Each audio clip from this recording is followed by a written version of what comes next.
Au cœur du village de Ngolo, un lieu entouré de collines rouges et de rivières argentées, les habitants vivaient en harmonie avec leurs traditions.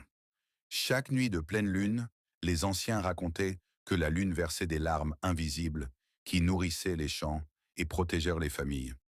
Mais un soir, alors que la lune brillait étrangement rouge, les tambours des rituels se turent d'eux-mêmes. Les femmes qui allaient chercher de l'eau au fleuve affirmèrent avoir vu l'astre pleurer. Non pas de lumière argentée, mais de sang. Le chef du village, inquiet, consulta la grande prêtresse. Maïra, gardienne des secrets, elle annonça d'une voix grave. Les ancêtres sont en colère. Quelqu'un a rompu le pacte qui lie Ngolo à la lune. Le silence fut total. Qui aurait osé briser ce serment ancien, scellé depuis des générations? Au milieu de la foule, un jeune homme du nom de Kaanam Keba se leva, tremblant. Il avoua avoir trouvé dans la forêt une pierre étrange qui brillait dans la nuit et l'avoir gardée pour lui. La prêtresse blêmit. Tu as pris une larme de la lune, sans offrande. C'est un vol sacrilège. Aussitôt, un vent violent traversa le village. Les torches s'éteignirent et le fleuve voisin se mit à bouillonner comme de la lave.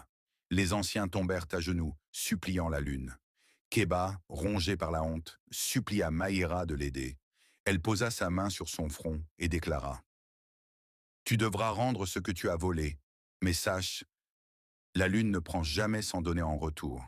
Accompagnée de Fatoumata, sa sœur cadette au courage immense, Keba partit au cœur de la nuit pour rapporter la pierre au sommet de la colline sacrée. Mais chaque pas était un défi.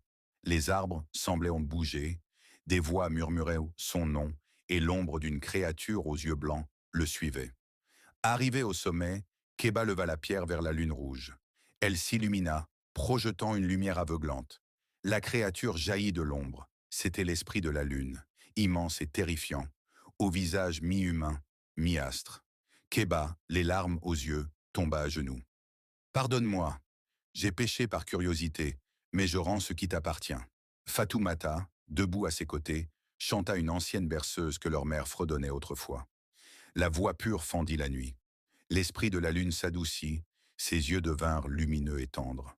Alors une larme argentée tomba du ciel, éclatant sur la terre sèche, transformant les champs brûlés en vastes prairies fertiles.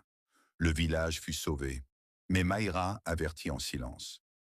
Chaque bénédiction cache une épreuve. Un jour, la lune viendra réclamer ce qu'elle a offert. Morale.